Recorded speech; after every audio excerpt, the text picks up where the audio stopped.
Hail them. Hailing frequencies open, sir.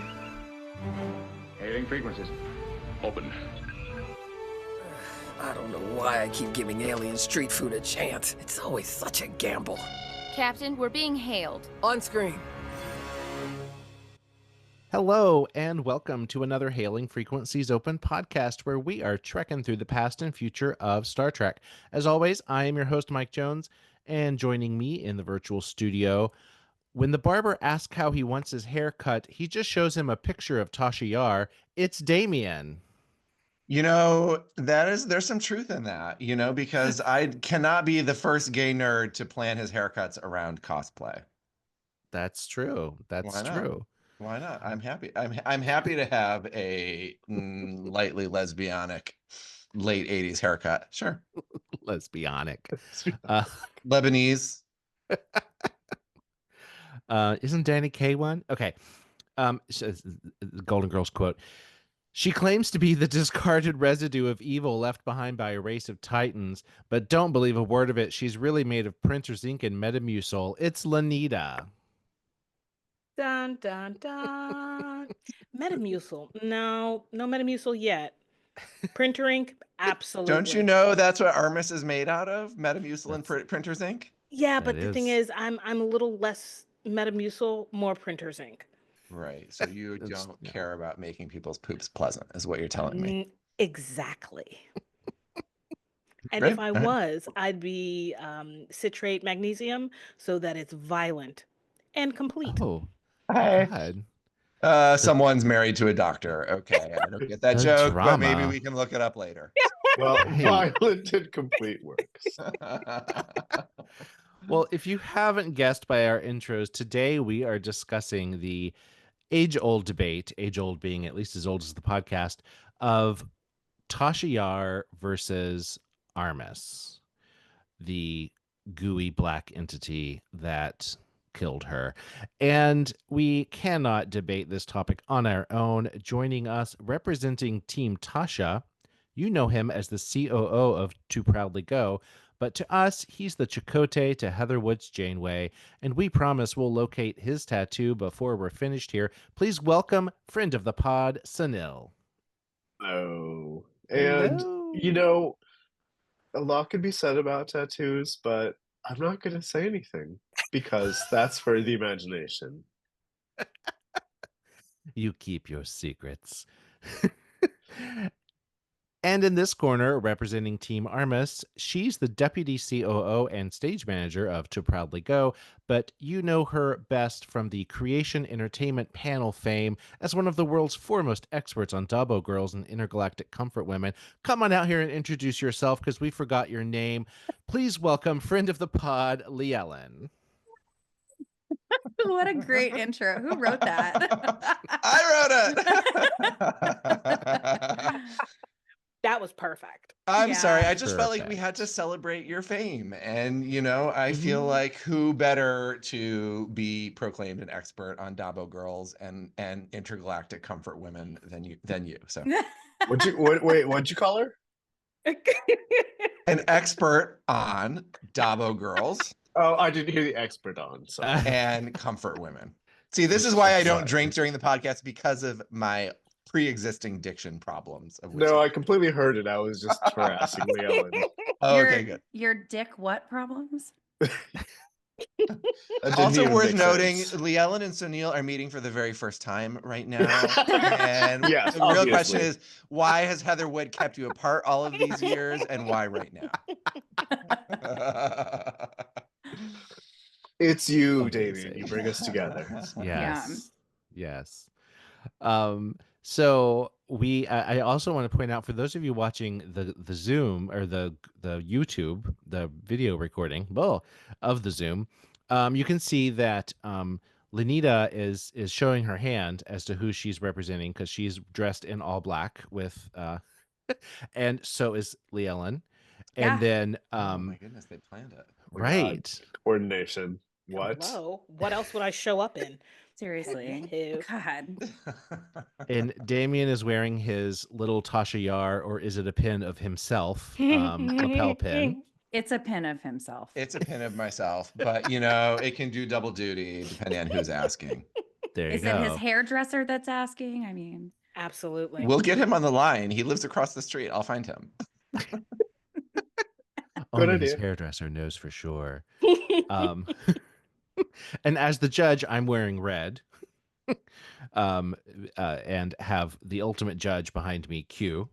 And then Sonyl is wearing his rank insignia and I would say Chakotay inspired uniform, but it's really just It's just science blue.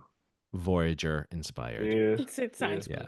Science blue. Yes, there you go. This is the Picard era leather jacket uniform. Is it? Is that no, it? it's DS9. It's DS9 Oh, Voyager okay. era. Okay. He's giving Yeah. Dr. Julian Bashir. Oh, wow. Damian's Yes. favorite. I do like Bashir. I'm a Bashir fan. This is I- highly. This is yeah. I was Bashir on stage for a quick moment during a To Proudly Go show.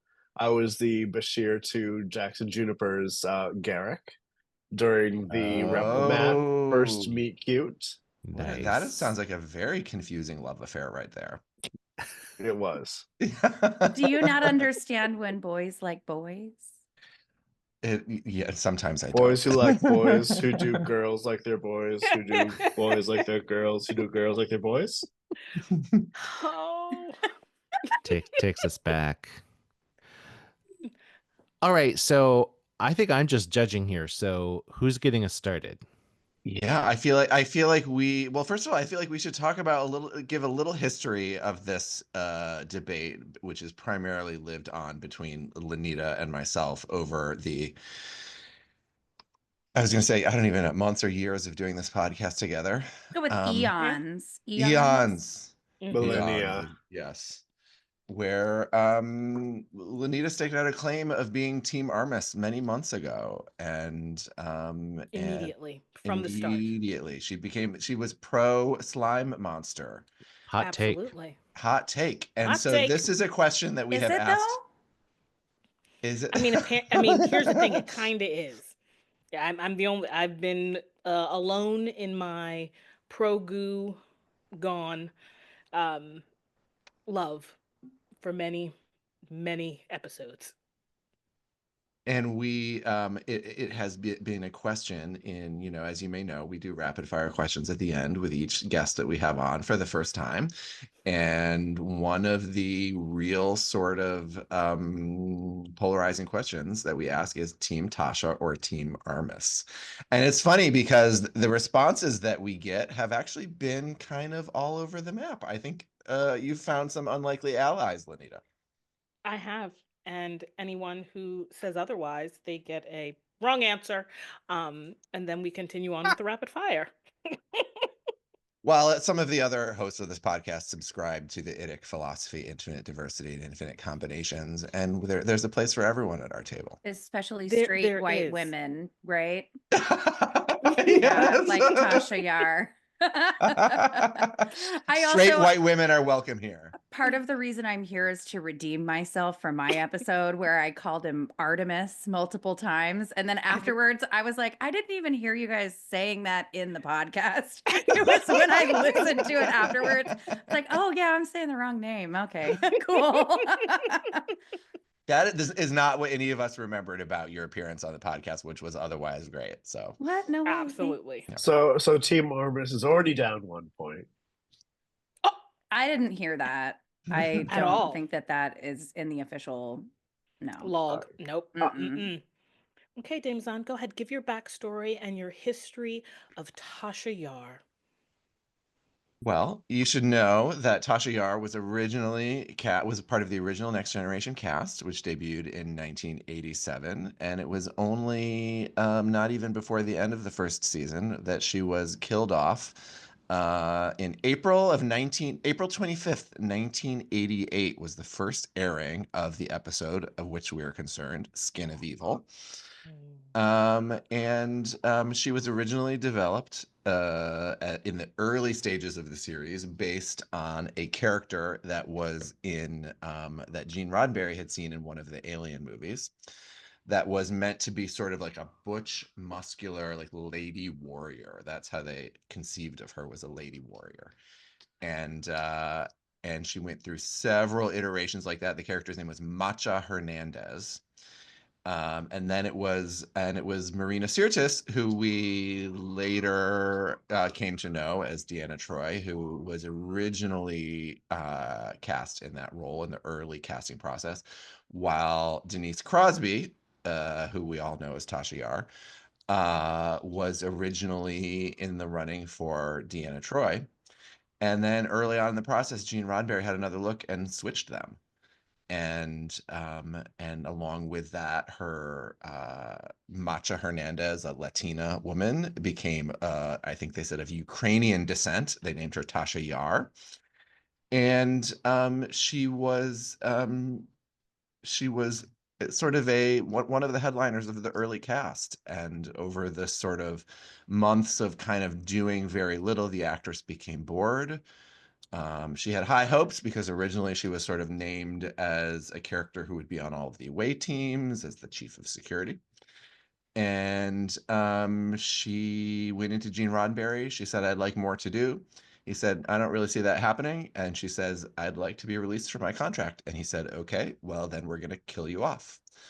And that's what they did. And it was important to Gene Roddenberry that it happened in sort of an unceremonious kind of way, that it was not necessarily like a heroic death, that it was like a random, like a red shirt death, like we know from the original series, that to make the point that space is dangerous. These people could die in a flash, seemingly for no reason. And so that's what they did to her. She was killed by Armus, the slime monster, who was the goo that was Armus was made, we said this earlier, of printer's ink and Metamucil. But they actually had like a dude in this slime. When the slime monster takes on a sort of human-like form, rises from the tar pit, it is an actual human actor in there with like a foam head lined with latex, I believe. And it was like one of the great creations of the sort of like Michael Westmore, and I forget because the other Michael Westmore did the sort of like head design, and then the rest was done by, I forget, someone else on the team.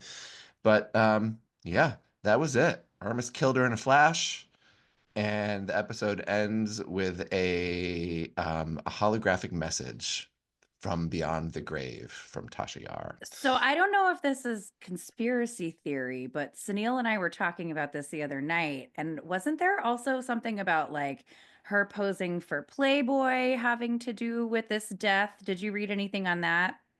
No, I hadn't, but you know, it's interesting because Nana Visitor mentions that in her Nana wrote a book about women in Star Trek, and there's a chapter dedicated to Denise Crosby and Tasha Yar, and they do go into the fact that she was in Playboy. But I hadn't heard that take on it. The take that they had was that she was like sort of made to be this sort of like pastoral milkmaid kind of in the test shoot that they did, and that's the direction that they wanted to take her. And she went and cut all her hair off and ruined that concept. And then they liked her so much that they redid the concept. And so the story being that she sort of had agency in her Playboy shoot, and it changed it into what she wanted. But I because didn't. that's the take that I remember hearing years ago. That's why Leigh Ellen and I were talking about That there was a fan backlash, and that was the real reason that she left. Well, because Yeah. also, like, wouldn't you What? wait until kind of the end of the season to kill them? Not like 3 episodes before the end of the season, you know? I don't know. It's very I don't sudden. know that. You know, Wait, a fan backlash because she was in a Playboy? maybe producer backlash. I would argue it might be more Yeah. on the production side as opposed to the fan side, Yeah, knowing Star Trek fans, I don't think that would have been the problem. right? especially in the 80s. Right. What did I call Well. myself? I'm Perverted. not gonna say That's it. what I meant. So yes, and we all know that Tasha came back in yesterday's Enterprise in an alternate timeline, and Yes. but I don't want to say more than that because I don't want to venture into the realm of opinion. But that is the sort of backstory that we're dealing with here. Great. So I how think are that covers we? it pretty well. Okay, Well, so are we? Judge. Doing this? Yes, Judge. How are we to proceed? Mike Coin Q. toss? Well, a coin toss. Well, here's the question: like, who's bringing this to the court? Like, is it which side I think is? I think Team I think Armus brings this Team- to the Yeah. court. What? They're making a case that Tasha Yar sucks. Oh, so you're They're defending the yourself? they're the defending, prosecution, yeah, and You're we're defending yeah. your suck? Okay. Or we could say on Team Tasha that Tasha was unfairly killed, and so prosecution is going to say that this slime monster is a monster. Yeah, I mean, I'm surprised no one objected when our you know neutral party described Armus as a monster in the introduction. So just because you want to call him a like sticks and stones, don't- bitch. Listen, I mean, that's not how I identify. My mama didn't name me a monster. But chains She and named me whips Armus. excite me, you know. I would like to nominate Team Armus to take the opening argument. yes, okay. Leigh Ellen as the guest. All right, mine's probably going to be the shortest. So I have been doing quite a bit of like recon. I've gone back and I've rewatched all of season 1. I have watched the episode where she dies 3 times now because She fell asleep during Tasha's memorial. Oh my god, with like 3 minutes left. I think that's point 1 is that it put me to sleep. Point 2, you did bring up that she chopped off all of her hair. And I mean, I'm very sorry because you do have a pin of her that looks like you, but goddamn, that fucking hair looks like shit most of that season. It is really bad, like skunk hair. Like it's just oof.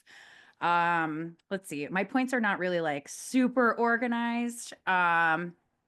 So in the episode, I don't know if this is a for or against, but the one where oh god, I forgot the names of them, but the one with the time guy, and they get stuck, and like whenever anybody imagines something it becomes real, and Tasha gets stuck in the rape land, and she's like, Kitty, be free, Kitty. Like, why are the rapists gonna go hurt a kitty? Like, because they did. Okay, so here's the deal, is because I was doing a deep dive as well, that she had a cat back when she was on Rape Gang 4, and an orange cat. And I think that they put this in to juxtapose the fact that Data has a cat and she has a cat, so she's a cat person. And they're gonna fuck later. Yeah. That too. Yeah. So the cat was her only sort of friend back when she had been abandoned, and she was protecting the cat from the rape gang once they were running away. And then again, she was being chased by them, and the cat protected her, so the rape gang killed the cat. So that is why in this moment this cat is back, and she's trying to get the cat to be free because the cat is actually dead back on Rape Gang 5. Okay.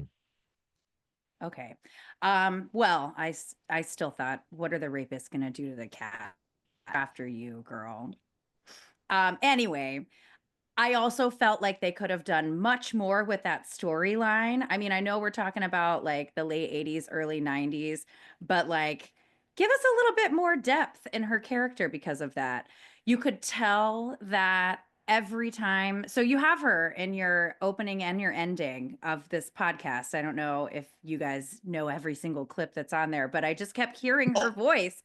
Hailing frequencies open, sir. And she hates it. You can tell. Like the further season 1 goes, you can hear in her voice the disdain that she continues to have to say that line. She fucking hates it.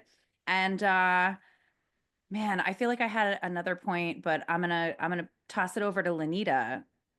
I just oof. Yeah, she's a skin crawler. So here's the thing. Aside from the fact that she did not have much to do, the things that she did do um, rubbed me the wrong way. We will start with the naked now. Um, I understand that people were infected with an infectious, intoxicating entity, substance that lowered their inhibitions and let them feel free in the world. Howsy ever. As I have stated on previous episodes, Data, yes, while he was built to be fully functional and programmed to do all of the things, I don't believe that he was actually given enthusiastic yes. He was coerced by her in I her agree. I in agree. her inhibitions to perform.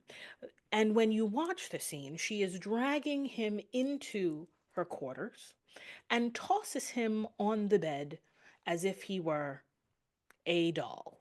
A rag And in doll. and in essence, he kind of is. So she used him any way she wanted without an enthusiastic yes from Data. And Objection. after, yes, Objection. We Sonia, have yes. Mhm. Mm, we have no evidence of this. Judge, All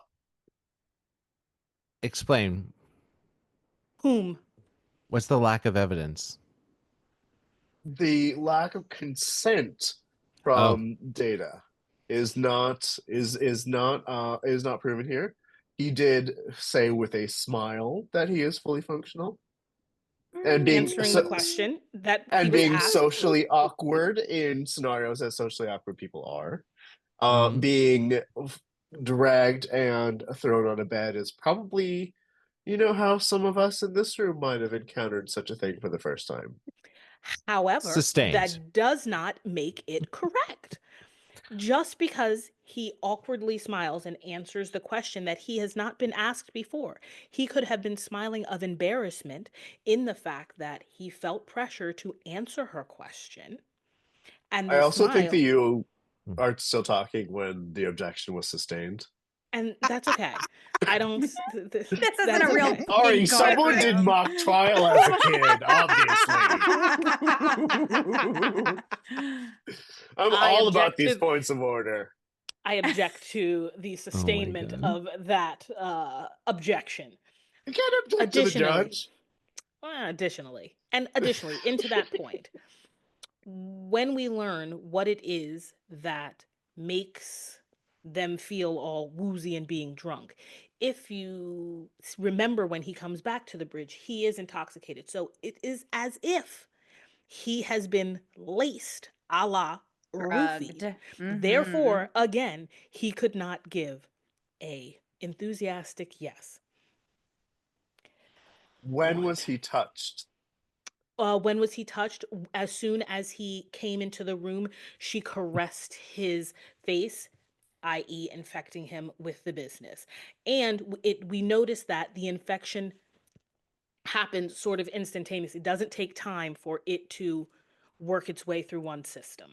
Correct. And so therefore he was drugged. Okay. Judge, I Are we? object to the use Sure. of the word roofie. Roofie implies that he was intoxicated on account of something that Tasha did to him. They were And both. She did and do it. she did do it to She him. did do it. Okay. She was not. She was. Sure, I can let me put this in context. Yes. And Typhoid Mary was held accountable for all those deaths. Yes, hence the name. No, She's she wasn't. Was she responsible because she spread typhoid? Yes. Was she responsible? No. How is she not responsible? We named her Her Typhoid Mary. The her history is actions showing, caused it. Did yes, she intend to? there can be unintended consequences for a lot of things. Exactly. And And so that's why if you're there's called going to, manslaughter. well, if you okay, There, so That was a good point. I like that Oh. one. so we Mhm. manhandled Data instead of raped him. Uh, mm, I just think that consent wasn't given. Okay. And yes. hmm I think that he was assaulted, even though he is not human. People would say that, if you are not human, then you don't have autonomy and Agency. Yeah. authority and agency over your own personhood, because someone would argue that he's not a person. However, in what wasn't there a trial where Data was put on trial for being a person and had to change the thoughts of the people, that he wasn't just an android? Come on, Brainiac. Measure of a Measure of a Man. Man. Thank you. Y'all know I don't know the names of stuff. I just know the stuff. So here we are. If he was if he was proven to be a man, then in that instance, he is still a man here. Therefore, an enthusiastic yes was needed before any encounter of the sexual nature occurred. So That that's All right, and actually Now- that and brings an therefore, in Measure of a interesting. Man, whose portrait is revealed, that is the single portrait of a crew member that he possesses. That would Tasha. be Yes. Lieutenant Tasha Yar. He But uses it in his own correct. Defense. positive light. Yeah, because he's got to turn that around. You got to turn it Absolutely. around. How's he ever? Yeah. How did she treat him after this encounter? He looked at this as, oh, I had this moment after he comes down from whatever, even though it started wrong in my mind. And she was like, threw him to the side. And so his immaturity made it seem as though he had more feelings for her than she did for him, and she used him in this instant to satisfy her own needs without an enthusiastic yes from Data. And that is why she deserved to be sucked into a pit of goo. That's one of the reasons. That is why. One of the reasons. Yes, I do have others. That's intense. That's intense. I love that we're like 10, 15 minutes in and we've already gotten to rape. Like it's literally one of it's the thing that truly, like, and as we've all said, it's like we come to Star Trek at different points. Like, maybe if I was younger, I'd be like, oh, it's just fun. But I was older watching that episode, and I'm like, that just doesn't pass the sniff test. Yes, I can try to maneuver and be like, oh, yeah, he sure he wanted to, but knowing what I know and knowing about consent as a 40-something-year-old woman, enthusiastic yes is where we live. Yeah. And there was not that.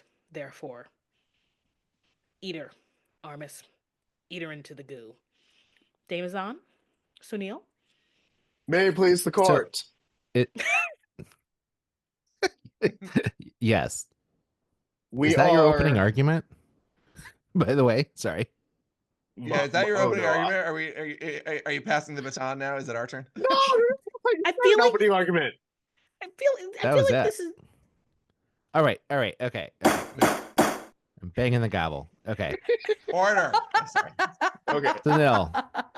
Yes. So we are here talking about our friend Tasha. Who's We knew her. We knew her. We loved her. We may not have loved her haircut, but she was one of us. She was on that bridge. She was in that turbo lift. She was in Data's bed. Okay, facts are facts. What we're debating here is not, was she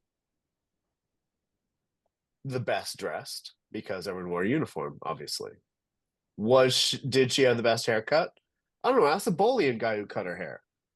Was she the one who was so unceremoniously and irrevocably torn from those who loved her? Yes. So much so, she cared about these people so much that she recorded a 20-minute long farewell video. And given that it's the holodeck, she didn't even know who would probably be there because she's dead. So she probably recorded one for every crew member, so that would be quite a long list of people. But who knows? Who knows who would have been there? So she recorded one for everyone. That's what I'm saying. And that just shows how much she cared. Or it shows that she is self-important and has no self-awareness to know that all you needed to say was, thanks, y'all. I'm out. It's been real. Versus 20 minutes of dribble about people that she probably really did not care about, as it shows in the fact that she kind of didn't care about Data. But she recorded, like, how long ago did she record that before she died? Like, how arrogant, right? And it wasn't Data's bed, it was her bed. It was her bed.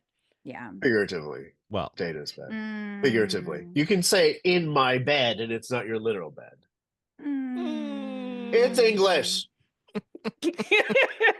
Okay. Fucking gavel.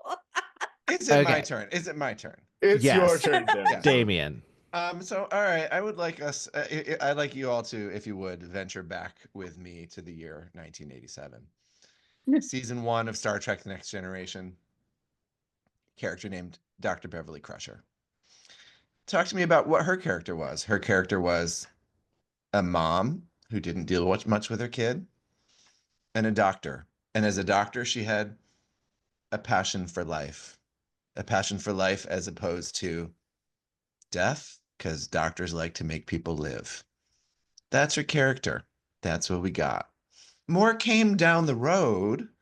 We have a season 3 Beverly that was a fucking kick-ass, right? But like season 1 Star Trek: The Next Generation, did she even have an episode that was about her? No, she didn't. She was one-dimensional. Other character, Deanna Troi, season 1. What did she have? She was telepathic. Oh, the pain. Oh, so many feelings. Oh, the sadness. That was like nails on a chalkboard. We Beverly hated Crusher's coming over here to say that he disagrees with you. Okay. I bet it's an Beverly adorable Crusher cat. the cat. Beverly Crusher the cat. Thank you. Deanna Troi. He doesn't have a cat named Deanna Troi, by the way. What do we get of her character? Her character is she has a past with Riker. Beverly's character, she has a past with Picard. So our female characters in season 1, our counterpoints to Tasha, are women whose entire characters are based on the men in their lives. Beverly Crusher is a mom to a boy. We get more later down the road, right? But season 1, not much to grab onto. Deanna Troi, she, if you remember, go back to the famous disaster of an episode, Code of Honor. Do you remember? Because you guys watched it the other night. What did Deanna Troi do in that episode? She tricked Tasha Yar into admitting that she kind of liked the attention of being abducted by the king of that planet. So it was this a total. So Deanna Troi, the therapist, goes to say essentially blame the victim. And based on a totally sexist trope that, of course, like, yeah, I realize that you're in like a prime directive situation and your life is on the line because you have to do a fight to the death. But didn't it kind of turn you on a little bit? Like, aren't you kind of like sexually into that? Like, gross, Deanna, right? The point that I'm making, even we can venture away from the female characters. We can look at Geordie LaForge. Affable, blind. Did you say effable? EFF. Affable. Like Affable. fuckable? Okay. Okay. Jordy, fuckable, blind. Fuckable, blind. I mean, Quote for the a young ages. LeVar To Burton. clarify. Wouldn't be bad. But We're what do also we talking get? about reading Rainbow era. I'm one of those kids. My point is that all of these characters were flat, one-dimensional, offensive in all kinds of ways, but that it's the fact that they stayed for like a mediocre season 2, and then season 3 of Next Generation, we got Michael Piller as the head writer. who came in and was interested in telling character-based stories. And that's when we started to see these characters come alive. That's when they started to become the people that we loved. So that when you see someone like Tasha Yar season 1, I would say with the sort of two-dimensional sort of scant sketches of characters that they were giving us, she actually had one of the more interesting backstories. She was from a planet where civilization fell apart. Yes, we can admit the rape gangs were clearly from the what do we say, sexually weird brain of Gene Roddenberry, right? Like, yes, she has like a traumatic, rough background, like a pull yourself up by the bootstraps, become a hero kind of story. But yes, it is tinged with that weird sexual sadism that we're fairly certain we can all kind of agree probably came from Roddenberry. It must have been one of those weekends that Majel forgot to dry him out. I mean, how many boobs was Deanna Troy going to get the entire time? At least 3 or 4, right? Yes. So we can agree that yes, that there was all sorts of misogyny that was written into these women characters, but she was, if you look at her in the context of 1987, even if she was poorly developed, even if it was poorly executed, when had we ever seen a character like that in that context? And could they back it up? Could they write the episodes that they had sort of promised with a character like that? No, like it definitely did all fall apart. And that was the fault of the writers of the show. That was the fault of Roddenberry himself, Rick Berman, all those folks that let that character wither on the vine. And the fact of the matter is, all these other actors stayed with it because it was a gig, and it was only through the sort of good fortune of shifts in the writers' room that by season 3 they were all getting good material. I would like to put to the court, sir, that had Tasha stayed, had she had the benefit of people who knew how to write characters, that she could have been, because guess what? How long do we have to wait for the bona fide female action hero that we were promised in season 1 of Next Generation? Who is the next one to come along? I'm going to say it was probably Kira or Dax, which was 5-6 years later. Next Generation, Beverly had some like, she kicks the alien in the shuttlecraft and Suspicion, right, in the murder mystery episode. I can literally name the sort of female action hero moments with our main cast in season 1, like off the top of my head. And we didn't get it because they didn't live up to the promise that they made when they created Tasha. Had she stayed, had they taken care to give her a little bit more prominence, give her something more interesting to do, we would have had a very interesting character to carry on into the future of Star Trek. Done wrong. How's he ever? I just want to take something that you said and sort of turn it back to you. See how you said the other characters stayed the course? They stayed on because it was a gig. They were humble. They didn't have hubris to say, I need more. Give me more. Objection. Lanita said objection to the interruption. Objection to the interruption. I'm going to finish my point. That if she would have swallowed some of that pride and been like, maybe it will get better, and just had a different conversation, maybe she wouldn't have been eaten by Armus. However, because she decided that she needed more, she deserved more, she said, I'm out. And they said, okay, we will see you're out and raise you a tar pit. I have my own objection to this. Who's on trial here? Denise Crosby or Tasha Yar? Thank you. Denise Crosby is not on trial here. Denise Crosby is an icon and deserves our love and respect. Absolutely. That's true. However, she is the person playing Tasha Yar. Therefore, her belief in her character was that her character needed more to do. That is why she walked into the office and said what she said. And the response that she got, she did not agree with or like, therefore she made a different choice. I have no issue with Denise Crosby. Hope she would come on and talk about why it is that she felt the way she felt. But at the end of the day, it was her decision about her character that got her character eaten by Armus.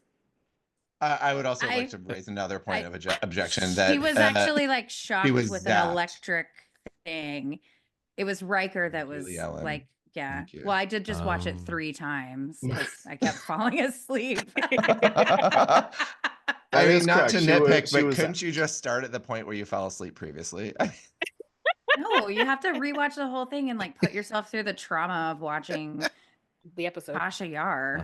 Watching her die over and over. Well, actually, that's the fun part.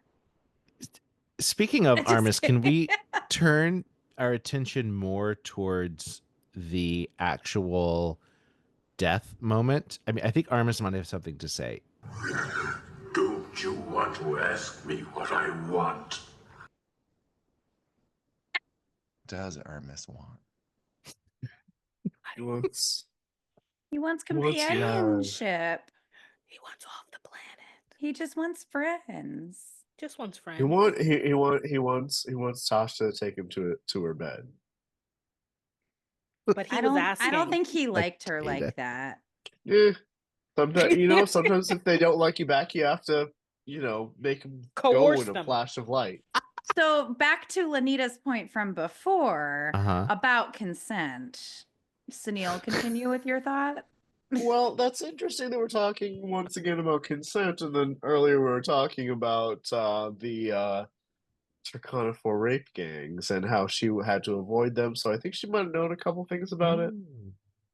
Yes, and you would think Right? that That's she a would point make for a different us. choice. She would make a Right? different choice. Yes. That she would want someone to want her. Like in her, she called, what did she say? She wanted someone to be soft. She wanted softness. So, but how does she know that Data can be soft? She's assuming that she's going to use him the way that she wants to without him being like, yes, I can be soft. Data may like it rough.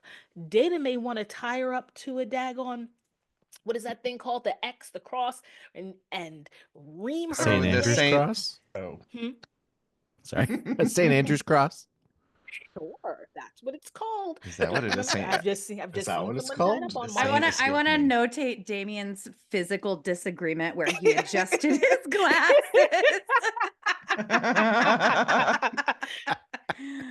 He said, I'm mad, "Yeah." but it's her turn to talk.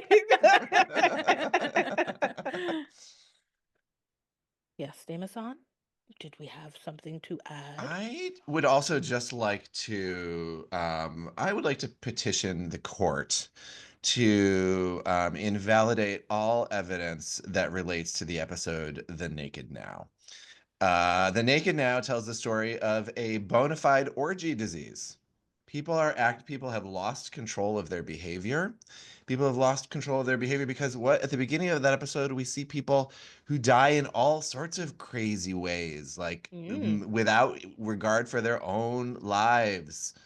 I'd like to finish. I'd like to finish talking. Okay.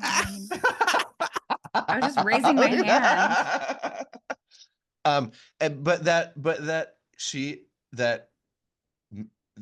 With their bona fide orgy disease that they are all struck with, the only reason that Tasha Yar made a move on Data is because he's the one who came to her door.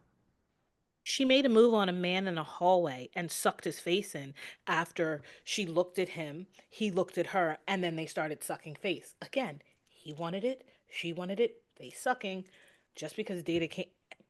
She could have been in the hall. She could have pulled him with her. To your point earlier about Beverly Crusher, her and Picard were able to sustain their composure and not orgy and fuck each other everywhere.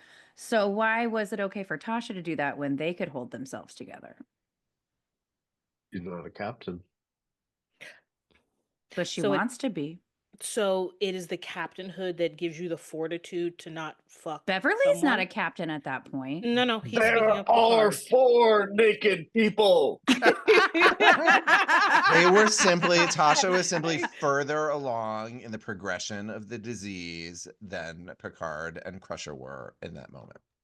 Okay, I'm I going to help us focus here disagree. because Yes, my citing the case of Starfleet versus Data, the judge Philippa, what was her last name? Lavoie. George Lavoie. Show. No. The first Philippa of Star Trek. The other Philippa ruled that Data has free will, and the fact that he did not, we know he's physically capable of pushing her away, and he didn't. And everybody was affected by the thing, so there was kind of an equal playing field there. So I would like to take that rape or sexual encounter out of the conversation and focus more on what would have happened if Tasha had not died at the hands of Armus. What did he prevent in making that happen, or what did that instance cause to happen later? What did the instance of Tasha Yar dying cause to happen later in Yeah. In the world of in the Star world that Trek? we're living in, yeah. In the Well, world it of gave Star us Trek. more Klingon stories, that's for sure. We wouldn't have had all Yeah. those Klingon storylines if Worf hadn't moved up in the way that he did. Worf moved up, for sure, almost immediately. And I liked Worf way better than I ever liked Tasha. It made Now more remember, sense. season 1 Worf growled a lot. Well, Yes. Yes. Oh dear. Hello, Worf. Absolutely. Love a Klingon. Where? You know, I think had she stayed on, I mean, I think that it was, by season 3, once they got like their writers who knew what to do with her, we got a Tasha in Yesterday's Enterprise that was formidable and fully realized and still beautifully played by Denise Crosby. And And her hair looked better. Mhm. her hair looked better, yes. It did. I think there's a lot to be said for what Damian's been saying all along, that we didn't have time to get to know her. She didn't have time to grow as a character, and with this cruel flick of his mud hand, Armus ended her. Cruel flick. But here's the thing. I understand. I do understand your point of not getting enough time to know her, but we had enough time we had the same time sort of with everyone. I will save for like Picard because he is the captain and he gets the most time. But we had, of the auxiliary characters, we kind of had time with all of them. She just she just she wasn't, I don't know. I Not that she wasn't important. It's just like it just doesn't curl all the way over for me with her. There's just something about the way, maybe it's, no fault of her, the actor's own, the way that it's written, the way that it's directed, right? But I also think you can make choices that endear a character to an audience in a different way. Picard with no hair versus with hair. Him being British versus, being a foreign person on the bridge. Deanna being having a slight accent that made her more, quote unquote, in the 80s exotic. I'm using that term. I'm so that everyone who's listening, quote unquote exotic. I throw up in my mouth when I say it, but that was the role that she was there to play, right? And even with her in the first couple episodes with the terrible wardrobe and like the terrible hair, something about her choices made us want to root for her, know more about her backstory. Like, the most interesting thing about Tasha Yar is that she's on a planet that fell apart and they're raped. Like, if I never hear rape gang again, like, okay, like, there are miscreants running around trying to have their way with people. Like, oh, is that it? That, like, that's it. Okay, like, your mama died, your daddy died, you had to take care of your little sister, you were 5, somebody else took care. It happens to people all the time, and guess what? They got over that shit and they kept it pushing. Like, oh, it just was so weepy. That's the other thing. It was never presented like, I survived it. And it was like, yeah, I was on this planet. In my estimation and the way that I received the information given to me, it was like, okay, you did this, you had this hard thing. Fucking buck up and do it. It was always just so, I'll tell you what, though. I think that the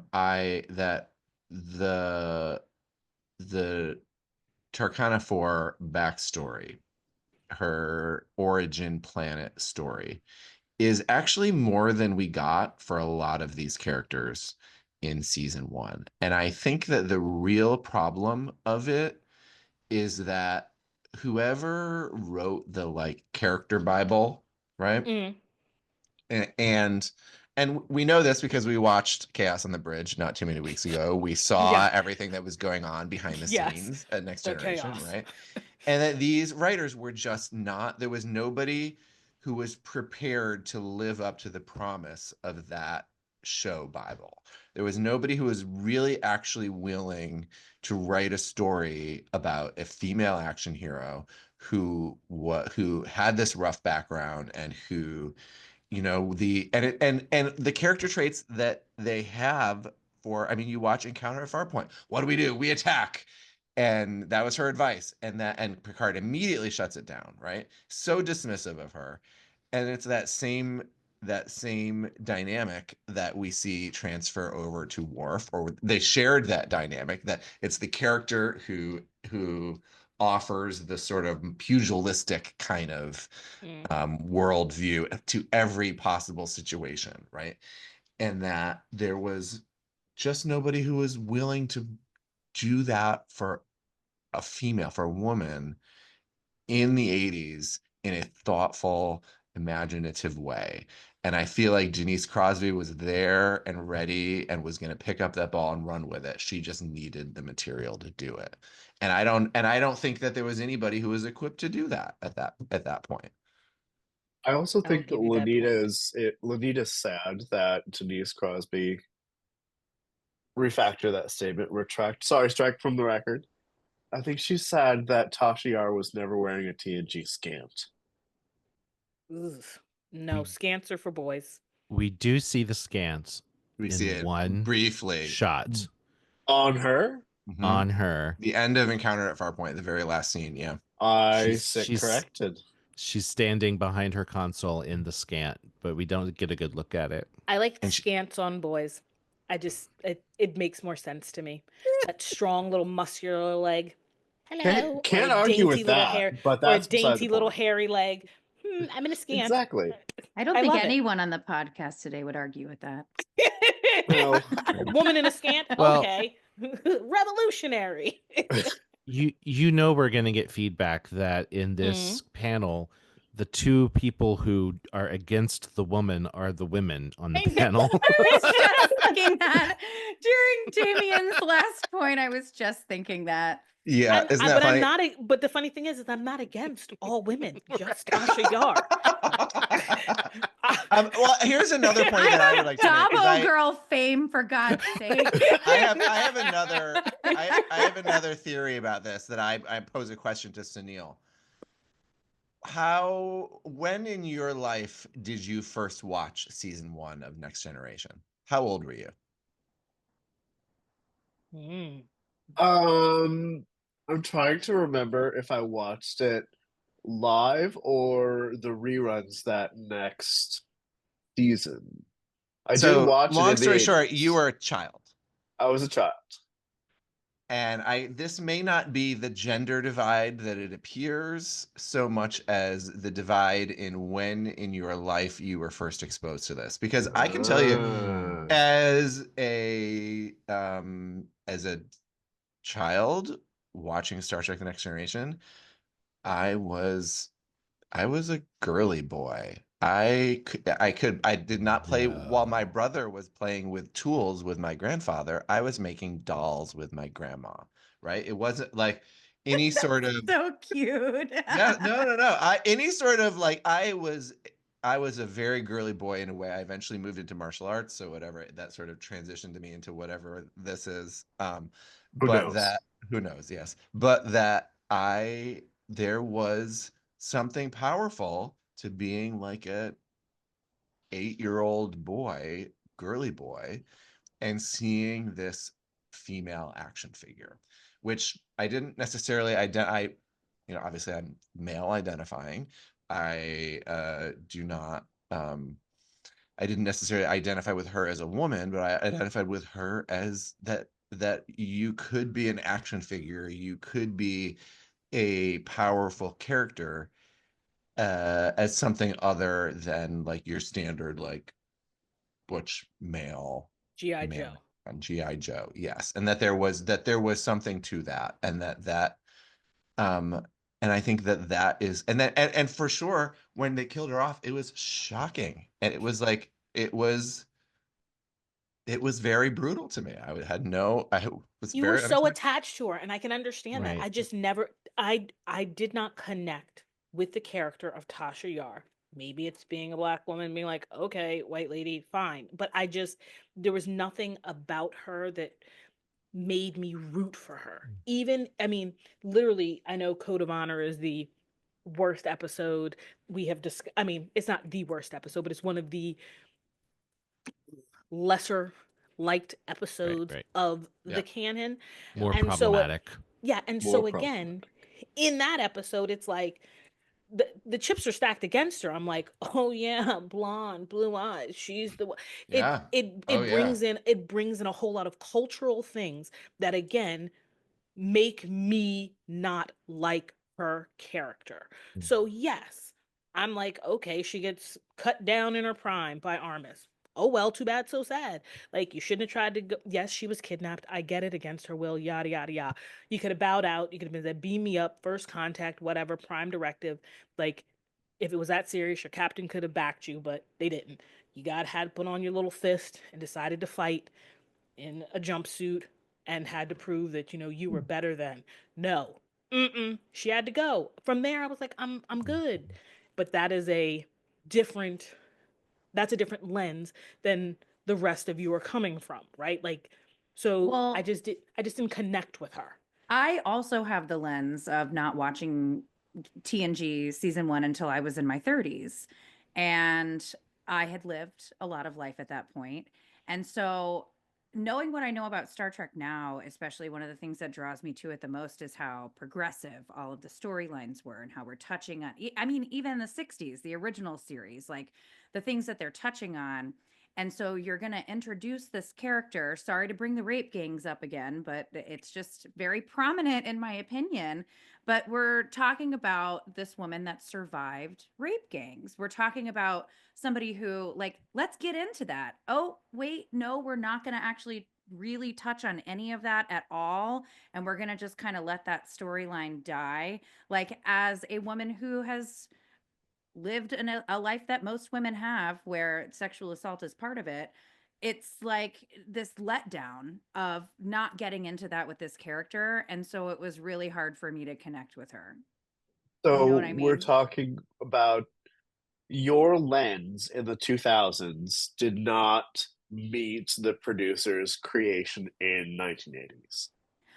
I hear what you're saying And because yes, you're and yeah, pointing out, but the answer is but yes. everything And everything else was so progressive, so why not this point, you know? and aside from that, yes, and I can watch things from the 80s that would never be made now.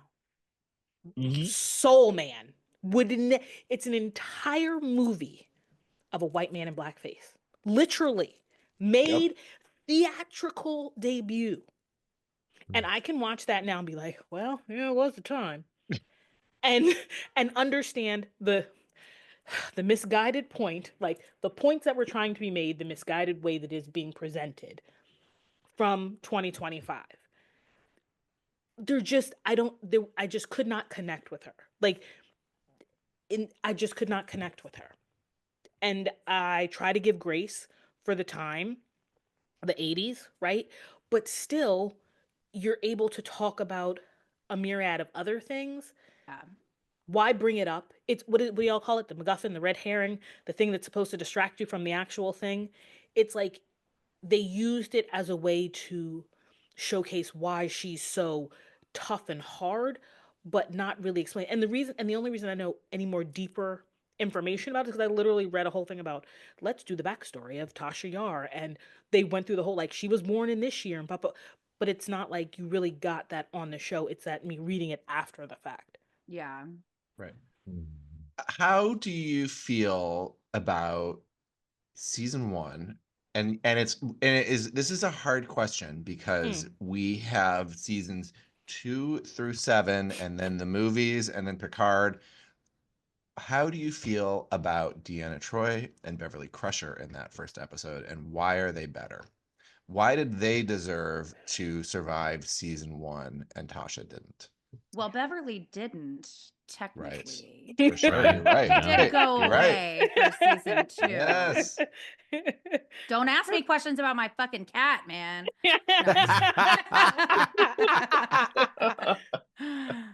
I don't know if it's a deserve is the wrong. I'm not going to say anybody deserved anything. I think that they had more purpose. That who the character was had a stronger purpose in the family of characters, this motley crew that was being built. Beverly is literally a doctor. She is healing. She is a sounding board to Picard on her B line, right? Or maybe her C line. Her B line is that she's a mother. That's a shaky term. Yeah, she had a kid, but is she really mothering him? Not so much. Go away, Wesley. Deanna, I think, also again had a stronger stance role in the crew, being a counselor, being the person who everyone in the ship is going to come talk to make sure that they don't push themselves out of an airlock. Really, not, I mean, she is, but she isn't. We don't know how many people she counseled, but the ones that she did when we saw it, she actually tried really hard to give some good advice. Also, why wouldn't you want a betazoid who can read someone's mind to be able to give you an advantage when you're doing first contact, when you're having conflict with someone? Like, she had a superpower. You're not going to get rid of the person with the superpower. What really was Tasha Yar bringing to the table? Because when you say she was like, let's go and fight, it's like, well, if you're really going to be the security, you should have a tactical plan.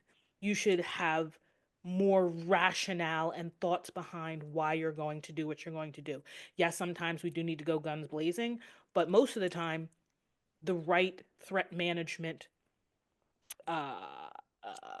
role, the right way forward, yes, is to not come in with a hammer when you could have really just, had a broom and swept away versus bash somebody over the head. Oh, from the 2000s lens, sure.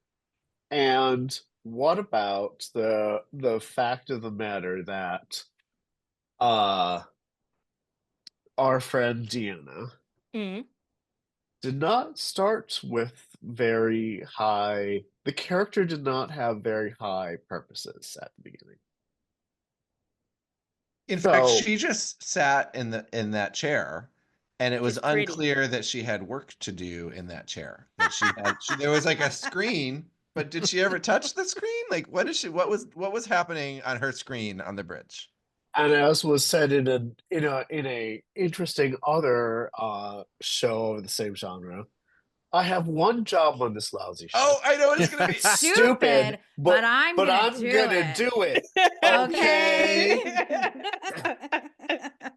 Deanna was literally written to be the bimbo.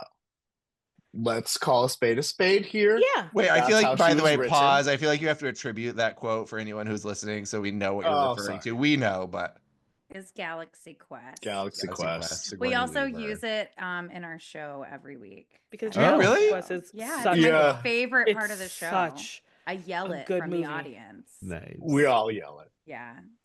So if you haven't I'm seen, sorry, pitch for the audience, if you haven't seen Galaxy Quest, You should. It's You should. so finish the good. rest of this episode first and then immediately watch it. Right, Correct. The best Yes. non-Star Trek movie.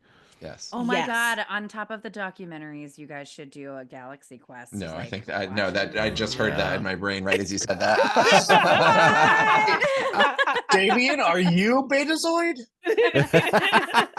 Sometimes I wonder. No, we've just been texting too much, so Yeah, I we think know what that's- I each think we other are have been, gonna say. Go ahead, Sonyl. Finish. No, yeah, he no, was, please, go ahead. Sonyl, yeah. So, yes, please. So, well, my point being that it feels like you gave the other characters more grace than you did Tasha. Because and I it can connect feel- with her. Yes. I've admitted this. Yes. I can't. Yes. I did give them more grace because I felt like they gave me more. And it's through no fault of her own. Everything is about writing and direction and what the direction that they wanted the character to go in. I didn't like her. I just don't like her. I don't the long and short of it, Q Mike Jones Judge, I don't like Tasha Yar. I have watched The Encounter at Farpoint more times than one should. I just enjoy the first two episodes. I love it. I love it. It's one of the best for me. It's one of the best intros in. People probably hate it. They think I'm probably stupid for. I love those two episodes. Q as this weird person coming in. You're getting introduced to these characters. I could go upstairs and watch it right now. Did you know that you didn't like her in that episode? I didn't. I was indifferent to her, and that's the thing. It's not that, you know what, I should take that back. Retract. It's not that I don't like her. I'm indifferent to her. Her character doesn't do anything for me. In retrospect, how do we feel about the choice to kill her in a red shirt kind of way? To kill a main cast character in a red shirt way? It showed that nobody is safe. And I like that. I like that they didn't try to pussyfoot around like, oh, because you're in this color, you get this kind of death. No. And I agree with the space is dangerous. Like, anybody can get it at any time. You can be infected by a ghost and no have red sex with shirt it. ever got like a memorial 20 minutes at the end of the episode. You know, it was like they killed her in kind of a fucked up way, but then they gave her her time to say her piece. You know, they never did that for a red shirt. They really didn't do that for any. I mean, nobody else died shittily like that. But, yeah. The space is dangerous part didn't come across in the 80s. I don't think it came across. I don't think that came across as a shitty reason. Sets. Well, I mean, as a shitty way to die, just as to prove the point. That didn't come across. It was just it probably didn't. I didn't holy watch it in shit, the what 80s. just happened? But sometimes you need a shakeup. And even if we didn't know the backstory, sometimes you need a shakeup. Sometimes something. So, okay. Sorry, everyone. It's happening. It's going to happen. A la Grey's Anatomy. A shitty thing that happens is that George 007 O'Malley gets hit by a fucking bus. And the only reason we know is because he writes it in the palm of Meredith Grey's hand. Yeah. Okay? There was no reason for fucking George to die. I don't give a shit that he slept with Izzy. I don't give a shit that he got divorced from Callie. I don't give a shit that he was going to go into the military. He should have gone off into the military and then come back 6 seasons later and been like, I had a great time and thank you, fucking Hunt, for telling me to go. But he got hit by a fucking bus. Do you know how crushed the collective audience was? Like, fucking O'Malley? So, and I was connected to him. I sobbed. Tasha Yar, there was no meat. How many seasons was that character on? 2, 3? Maybe 3. Because I didn't watch it past when she got hit by that icicle outside. Oh, the icicle. Yeah, that's how the Hunt got here. icicle was when I Correct. quit. I was like, fuck this. Yeah, well, it got in her Interesting. stomach. So you're But saying I the more also time you had, cried. 17-year-old Leigh Ellen was devastated. The when more George time that you have with a character, yes. Yes, I'm not arguing the point that she needed more time. I'm arguing the point that the actor herself is the reason why she did not get more time. Therefore, for whatever reason, she is the reason she didn't get more time. Therefore, she is the reason that this character does not do anything for me. If maybe I had 2 more seasons, like if in season 4, like any of these other characters die in season 3, I would have been devastated. Worf dying, Data actually died. I cried. I sobbed. Do you understand what Yeah. This is what I'm saying to you. Like, yes, you need time to build a bond, but there's also something to be said being impactful in the first 22 episodes. Yeah. You can make choices. Maybe it's the 80s. I don't know. But I didn't care. Still don't care. You know, there's an interesting case to be made that her funeral scene dictates the course of the rest of the series. That the remaining characters who are left at her funeral are sort of each told verbally through description, defined who they are by Tasha. One by one on down the line. And that sort of is as those characters are sort of forming, you know, that she passes the baton of hers on to Worf, and that, you know, she kind of goes one by one. You know, Picard is the person whose approval that you want, the person who you want to be like, you know. And that the writers used her self-eulogy as a way to describe their plans for the characters. You know, that's an interesting point. Okay, let's move into final closing arguments. Gave mine. Yeah, I feel like that was pretty solid. She got there. I'm gonna say that Tasha Yar was a product of her time, and I think much as we look at we look at Uhura in the original Star Trek, we don't look at her and say, "Gosh, she just sat there." Because at the time, if we look at it in the context that the social magnitude of her sitting there as a prominent officer and department head and one of the lead people on this ship was so powerful that we look at Nichelle Nichols as an icon, rightly as an icon. And that, you know, I don't mean to hold up Tasha Yar on the same level as that, but I think we can take the same lesson from that and say that it is important to evaluate all of these characters in the time that they were invented, and that at the sort of social capacity of the creative team that created them, and what a totally male owned and operated network, or rather studio structure at Paramount was capable of putting forward. And, you know, I think that Tasha Yar is the idea of the great action hero. The people who created it just weren't ready for it yet. So I think that she is sort of the great could have been of Star Trek, that the world just was not. The creatives at the helm of Star Trek were not ready for. There's a famous line in Sex and the City. Coulda, woulda, shoulda. Wait, isn't That's that how against your own argument? No, I'm saying that's what they. We could have had more. We would have had more, and we should have had more.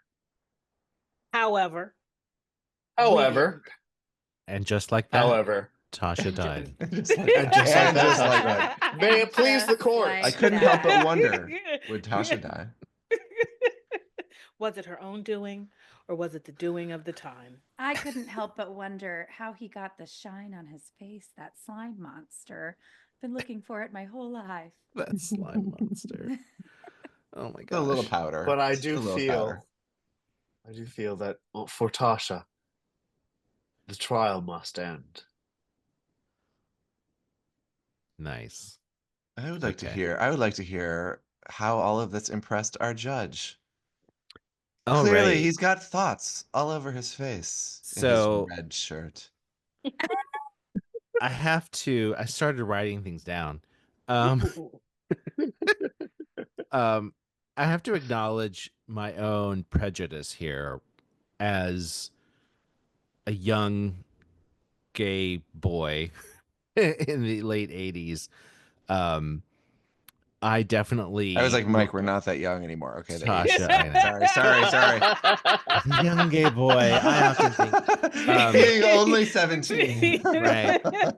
I am no, 16, I Billy. definitely Oh my Tasha God, made Leigh an Ellen,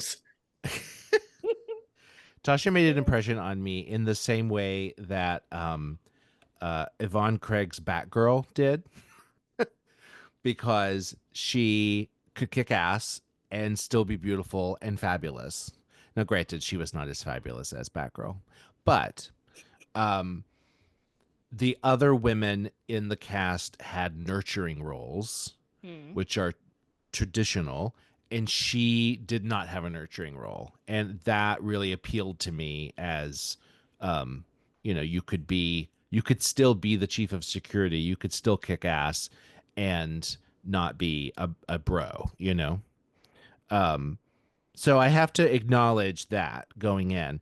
And the other thing that I want to try to consider but put it in its place is the question of what might have been. All of the, as we've said, many of the characters were not well served by the first season. And they all were developed better later. What would we have gotten had Tasha not died? Would they have dealt into the Turkana 4 background more? Would would we find out that she has hobbies other than martial arts or whatever, Parisi like Squares. Parisi Squares, or right, the tournament, um I feel like we would have, but we didn't. So that's almost something I can't consider. I also want to say that if the show was made later, um, in the 2000s, when Battlestar Galactica, the redo of Battlestar Galactica came out, I remember thinking then that Starbuck was what Tasha Yar should have been. Yes. I love that. Ooh, Yes. I I Oh. love that. Listener, She know should that I'm have, the only one right. here. I'm the only one here who Oh, no. doesn't get Oh, that sorry. reference. If you- but it's okay. No, it's If okay. you The put that on, collective we've four of lost you. you, by the way. I just started Battlestar Galactica a couple weeks ago. Lanita, Oh my if you God, start I'm watching so it, you're jealous. gone. We've lost you. Goodbye. See you. You'll when have to it comes complete it there. all. Because Why? you will go deep and love it and Yes. be obsessed. Yes. So See. finish this. This Sorry, Mike. episode, Sorry, and Mike.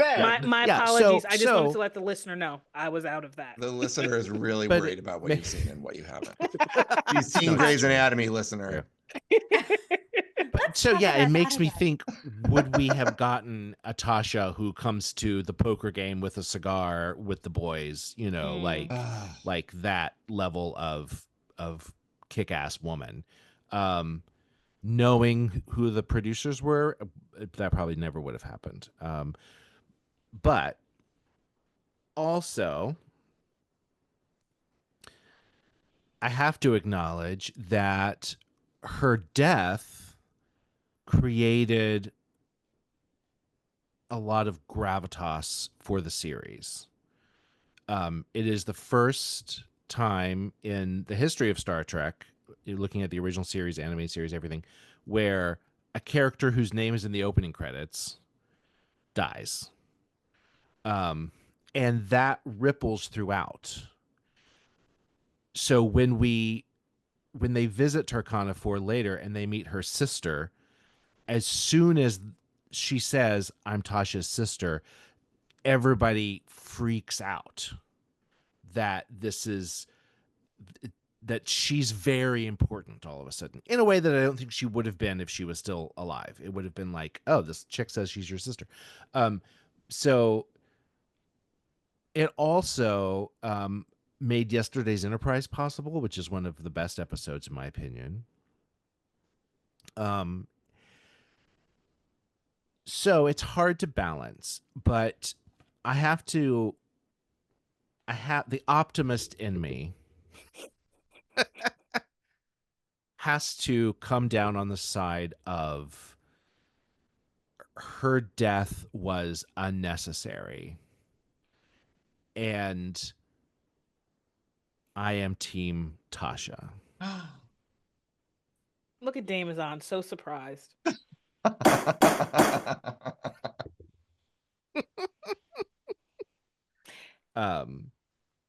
But Judge. Yeah.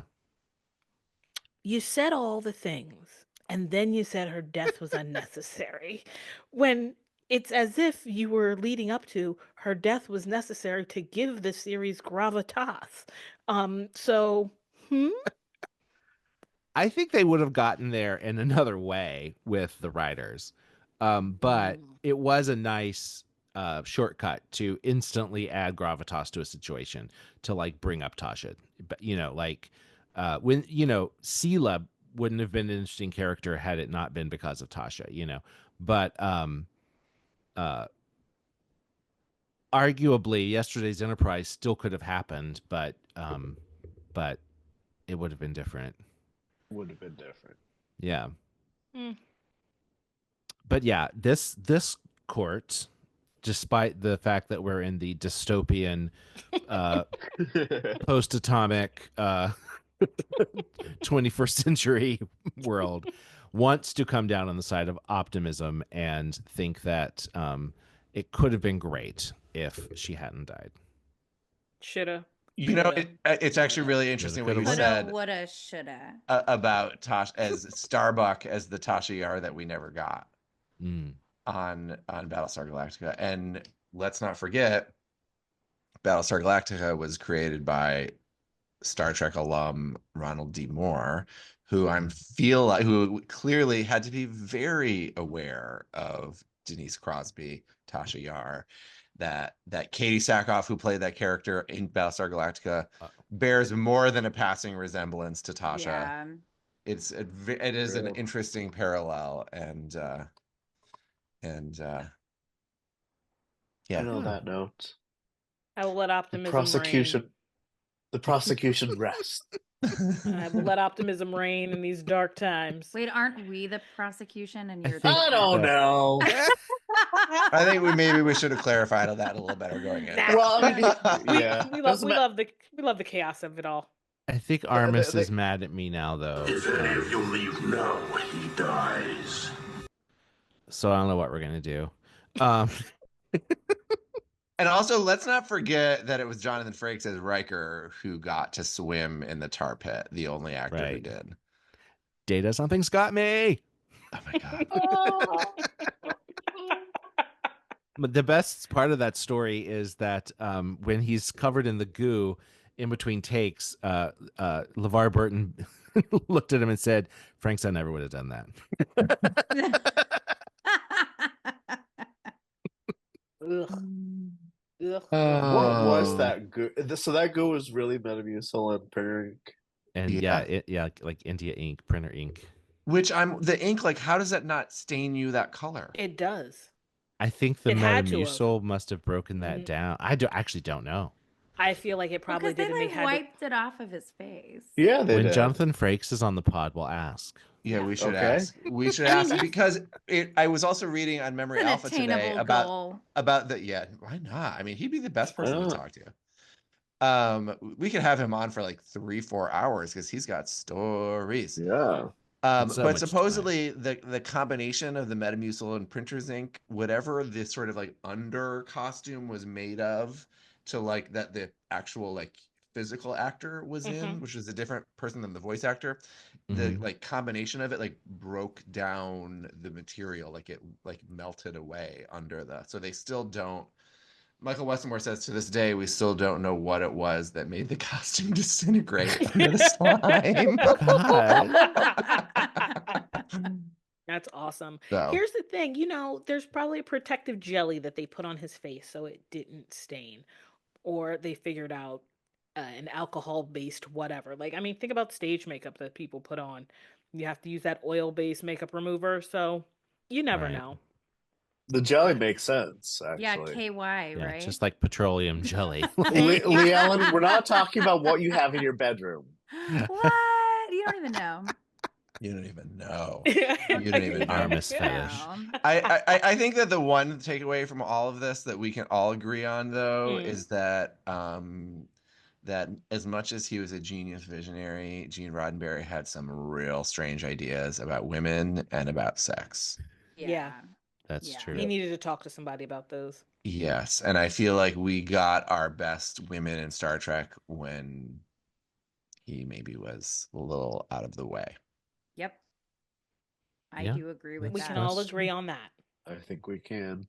Yeah. But yet Yeah. and still, Armus is the best. Can we also Well, agree that whenever we address the court, because Q is behind you, every time I hear it spelled QUORT, the court. Oh, the court. Cure is now in session. Court. That's a peek into your mind. I love the Sunil's just I didn't shaking even his head. smoke weed before this today. I'm surprised that Mike Jones, I'm going to tell you, don't peek into her mind anymore. You'll blind yourself. I'm surprised that no one went after Armus and the fact that he is literally the concentrated evil of a whole people. Like, I mean, that's what makes him great. That's not his fault. Oh my! I mean, I'm the concentrated evil of all of my people too. Hello, I had a dictator, and I became pure concentrated evil. Oh my gosh! All right, well, I want to thank our guests for joining us today and helping us finally get to the bottom of this, although I feel like we have not heard the end of this debate. I feel like we should give our guests a plug moment. They can remind Lanita's. us what they do. Yes. Where can we find you? Both in the interwebs and in the village. Leigh Ellen, would you like to take it away with your stage manager voice? My stage manager voice. So To Proudly Go, we are both a part of To Proudly Go. We have shows every Saturday at Barracuda Lounge on 22nd and 8th Avenue in Chelsea, not the Village. I was like, the Village? Chelsea, isn't Chelsea Village? Chelsea is up the next neighborhood up from the Village. It's the next neighborhood up from the Village. He moved to Florida. He doesn't remember these things. I know. God, Mike, you got to come back and visit again. And we're there 6 to 9, 2-for-1 drinks. It's very, very fun. Always drag performers. We're doing, actually, I'm performing on March 1st, my parody songs. I'm singing original songs that I wrote. We're also going to have an All Kings show on March 15th that is hosted by Jackson Juniper. And it's going to be all of his little baby kings. It's going to be the best. We're going to have all different characters. So yeah, come check us out at To Proudly Go on all socials. If you want to get a hold of me for some reason, just reach out there and they'll forward it to me. Likewise. For some reason, it is want to talk to me. Proudlygo.org. I also want to say that I joined you guys for the Section 31 watch party, and you guys had a huge turnout. It was so fun. That was a really fun night. Yeah. I mean, let me just like plug the org a little bit in the climate of what the fuck is going on in politics right now. But Yes. it's really nice to be a part of something that is giving a space to queer people, but not just queer people, but very specifically trans people. It's really fucking hard out there right now, and it's getting worse every single day. Like every new executive order is a fresh new hell of what the fuck is everyone going to do. But you know, please support trans people, even if you don't support our organization. Just do something nice for your trans friends. Like, I don't know, call your senators because this is fucking crazy right now and it's really bad. But we're here to Thank try you. and help make it better, even if it's just for 3 hours every Saturday, like geeking out and watching Star Trek with boys dress like girls and girls dress like boys and they thems dress like whatever the hell they want to dress like. So Right. And I got to say that I have been you might remember I've been showing up with my nephew Alex who yeah, is he's so a cute. full-on Yes. heterosexual ally and has a great time with you guys always, which is just to say that that if you're a Trekkie or a nerd of any kind, even if you're just an ally, like it is these are your people. We've had so much fun every time we've gone. So Hell Mhm. yeah. Barracuda, New York City, Chelsea, 6-9 Saturdays. Thank you so PM, much. that is. yes. Don't try to get us in Yes. there in the morning. No, no, no. They're not Oh open. no. Can you imagine? Uh, be there or be square. All right. And thank you, of course, to my co hosts for making this as entertaining as it always is. Thank you all for listening. If you've enjoyed today's episode, make sure you leave us a review where you get your podcast. Tell all your friends. Shout us out. It is hard to break through the algorithm even more nowadays when you are promoting things that the people who own the algorithms don't like. So please try to help us out there at Hailing Freak Open or at hailingfrequenciesopen.com. You can find all our links. And with that, I will say Hailing Frequencies closed. No goodbyes. Just good memories. Hailing frequencies closed, sir.